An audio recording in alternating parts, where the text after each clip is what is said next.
I want to tell you something about the kind of person I am before I get into this. Because it matters. I'm not someone who needs applause. I grew up in a house where wanting recognition was treated like a character flaw, so I learned very early to stop wanting it. I became the kind of person who does the work quietly, who doesn't ask for a lot, who honestly just needs someone to occasionally look up and notice that she's there. That's a low bar. I know that now, but for a long time I thought I was asking for too much. There's something I've been sitting with for the past few years. It's not rage. It's not grief. Exactly. It's more like a slow, clarifying understanding of something that was always true, but that I kept finding reasons not to look at directly, and I think I'm finally ready to say it out loud, not to hurt anyone, not because I'm angry, but because I know there's someone watching this who has been carrying the same thing, and they need to hear that they're not imagining it. I grew up in Findlay, Ohio, smaller city north of Columbus, the kind of place where everybody's dad worked at the Marathon refinery or knew someone who did. My dad, Rick, was one of them, third shift, which meant he slept until noon, and the house was always quiet in the mornings. My mom, Donna, worked the front desk at a dental office on County Road 140. She brought home a box of those little sample-sized tubes of toothpaste every few weeks and stacked them in the bathroom cabinet like we were preparing for something. I don't know what, I never asked. From the outside, we were a regular family. We had a camper that we took to Myrtle Beach 2 summers out of every 3. My mom made green bean casserole when neighbors had surgery. My dad coached rec league football for exactly 1 season before his back gave out, and he talked about that season until I was in high school. They were decent people. I want to be clear about that, because this story gets complicated, and I don't want to flatten them into villains. They weren't villains. That would have been easier in some ways. My brother Colton was 3 years younger than me, and from the time he could throw a baseball, he was the sun that our family orbited around. I mean that with complete factual accuracy, not resentment. By the time he was 12, the parents in the stands at his Little League games knew his name. By 14, he was pitching for a travel team that played tournaments in Cincinnati, Pittsburgh, Cleveland. My parents drove him to every single one. They bought a cooler specifically for tournament weekends, stocked it with Gatorade and turkey sandwiches, and those little bags of trail mix that cost $3 each. They had team t-shirts. My mom got the Team Mom emblem ironed onto a tote bag. They were happy in a way around Colton's baseball that I don't think I saw them be about anything else. Not even each other. I was the other one. The one who got straight A's without being pushed. Who signed up for debate club junior year and paid the $30 activity fee from her own babysitting money, because by then I already understood how those conversations went. Who worked at Kohl's starting at 16 and saved most of it in a checking account. I opened myself the Key Bank on Blanchard Street.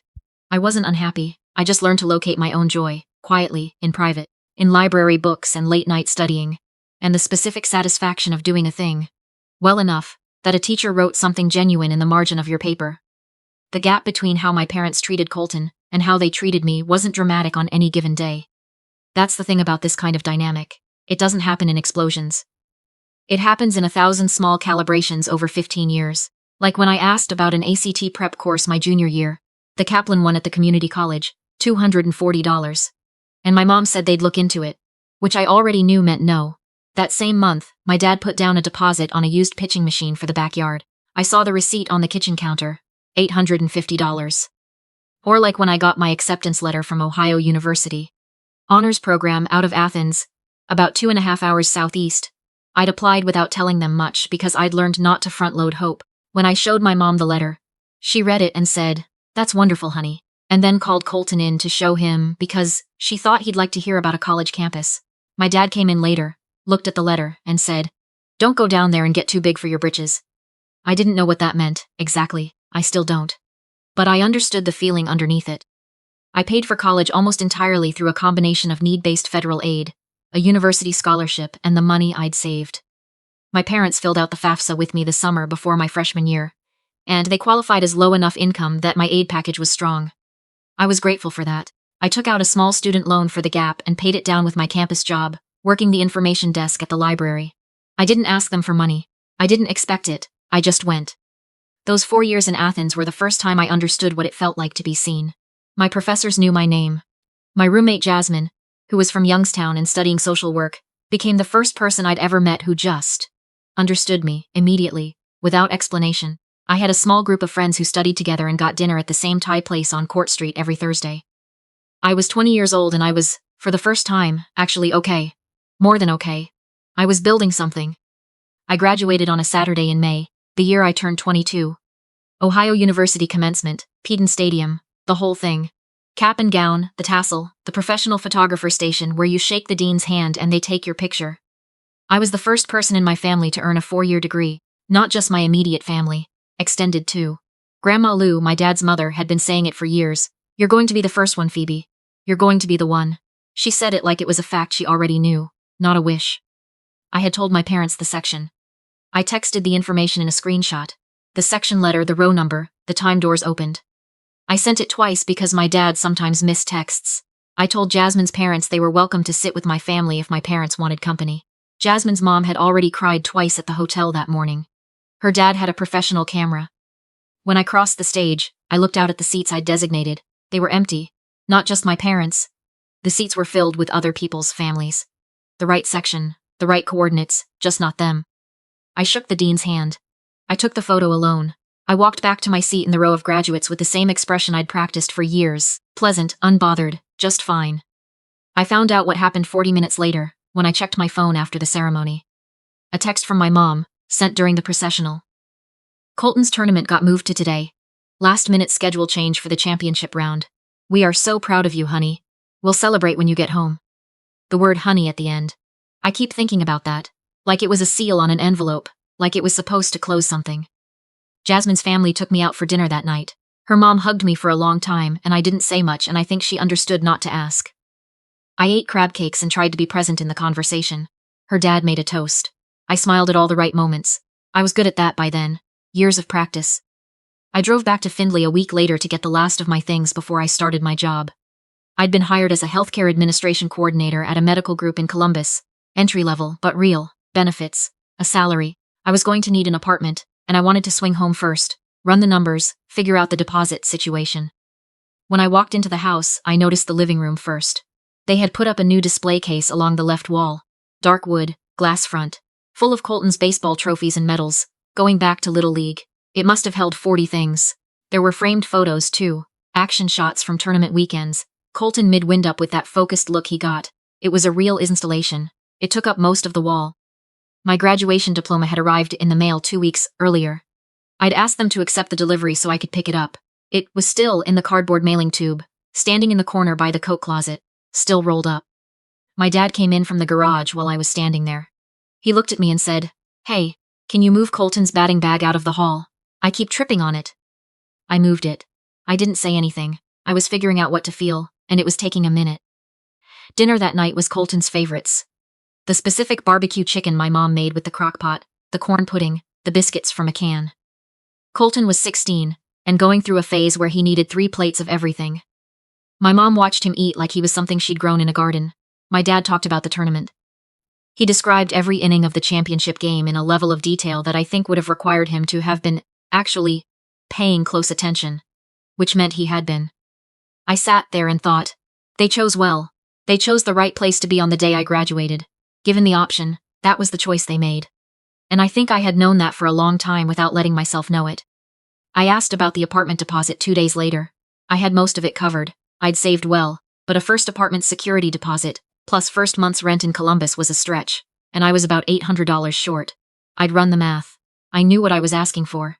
I sat down with my dad at the kitchen table, and I explained it clearly, like a proposal. He listened. He was quiet for a moment. Then he said, "We're a little stretched right now, Phoebe. Colton's travel team fees just came due."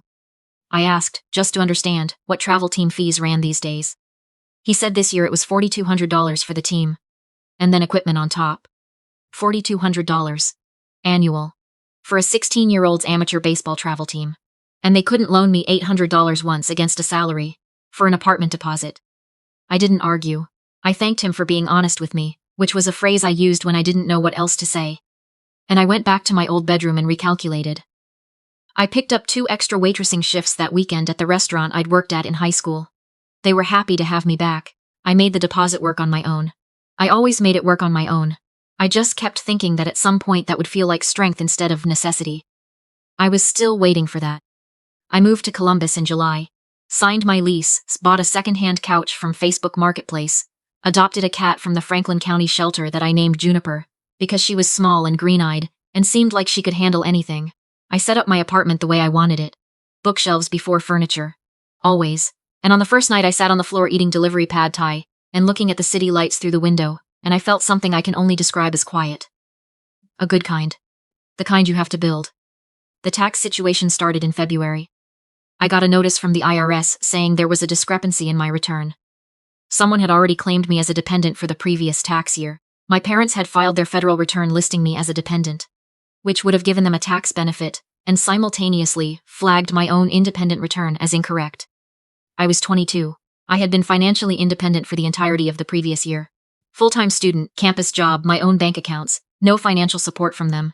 There was no legal or factual basis for claiming me. I knew that. The IRS knew that. I called my mom. She picked up on the third ring, and before I could get through the explanation, she said, "Oh, Phoebe, we didn't really think it would affect you that much." I sat with that sentence for a while after I hung up. I spent the next 10 weeks documenting my financial independence, pay stubs, bank statements, lease agreements, a letter from my employer, a notarized statement. I worked with a tax resolution service that cost me $300 I did not have budgeted. I filed an amended return and submitted documentation showing the error. I won. Of course I won. The facts were straightforward. But I lost 10 weeks of being a 22-year-old with a new job in a new city, figuring out who I was, because I had to spend my evenings going through tax documents at my kitchen table while Juniper slept on the folder stack. I kept coming back to the same question in those weeks, the same one I'd circle around and never quite answer. Did they do it maliciously? I still don't think so. I think they did it the way they'd done everything, without fully accounting for me. Without the habit of stopping to think, what does this do to Phoebe? Because that habit had never been built. Because I was the one who took care of herself. That's almost harder than malice. Malice at least requires that you matter enough to someone for them to want to hurt you. What I was dealing with was simpler and stranger. I was a fact of their lives rather than a feature of them. I existed in their house and now I existed outside it, and, either way, the math of their attention didn't change. It was my grandmother who got me through that winter. Grandma Lou, my dad's mom, who was in her 70s and lived by herself in a neat little house in Bowling Green, with a bird feeder shaped like a Victorian cottage. She called me every Sunday. She always had. When I was in college, she'd call and ask what I was reading, what I was thinking about, whether I was eating enough iron. After I moved to Columbus, she'd call and ask the same things, plus what my cat was up to. The Sunday after I sent in my tax documentation, I called her instead of waiting. I told her most of it. She listened. She was quiet for a moment and then she said, "Phoebe Lynn, you have been more than enough every single day of your life. Don't let them make you go backwards on that." I wrote that down. I still have it. The job got better. By the end of my first year, I'd been given expanded responsibilities, and by 18 months in, I was coordinating a team of 5. I was good at the work. I liked the work. I liked that it was about systems that helped people, that the job existed because someone needed to make things easier for someone who was already struggling. I understood that. I started writing somewhere in there. Just a journal at first. Then longer pieces. I found a small online community for first-generation college students, a private Facebook group, and I started sharing some of what I'd written. The essays about paying for school by yourself, about what it's like to walk across a stage and find your section of seats empty. About calculating deposit money in a house where your brother's baseball fees ran to 4 figures without a second thought. The response was not what I expected. It wasn't dozens of comments. It was hundreds. And they weren't just supportive. They were specific. "This is my exact family. I have been looking for someone who could describe this and you did. How did you know? How did you know that's exactly what it felt like?" I answered everyone. It took a long time, but I answered everyone, because I knew what it felt like to send something out and hear nothing back. A professor I'd had at Ohio University connected me to a researcher studying first-generation student outcomes. I contributed some observations from my own experience to a paper she was writing. A podcast host whose show I'd been listening to for 2 years reached out and asked if I'd come talk about navigating family dynamics when you're the first person in your family to build a different kind of life. I said yes. The episode went further than either of us expected. My parents heard about it through my aunt, who sent my mom a link. My mom left a voicemail. "Hi, honey. Your aunt told me about the podcast. We really hope you're not. We just hope you know that we love you and we did our best." She paused for a long time, and then she said, "Colton got a partial scholarship to play ball at a community college. We're very proud of him." I listened to the voicemail. I saved it. I haven't responded. Colton texted me about 8 months after that, just out of nowhere, a regular afternoon. "Hey, I know things have been kind of distant. I just wanted you to know that I always knew something wasn't right. I used to feel guilty about it. Still do sometimes." I held my phone and looked at that message for a while. I thought about everything I could say. The years, the money, the graduation, the tax forms, the empty seats. I thought about saying all of it, and then I thought about him at 16, standing in the outfield, not having chosen any of this any more than I had. I typed back, "You were a kid. It wasn't your job to fix it. I don't hold it against you." And I meant it. That surprised me a little. We text sometimes now. Nothing major, just the occasional check-in. He's 23, he's figuring himself out. I think he's going to be okay. My parents and I are in that fragile, unresolved place that I imagine a lot of people land in after something like this. A birthday text each year. A phone call at Christmas that stays on the surface and doesn't go anywhere real. My mom signed her last birthday card with just love, Mom and Dad. No message, just the signature, like she'd filled out a form. I don't know what I'd need from them to try building something honest. I know it would have to start with honesty, and I don't know if they're capable of it yet. I'm not closing the door. I'm just not standing next to it.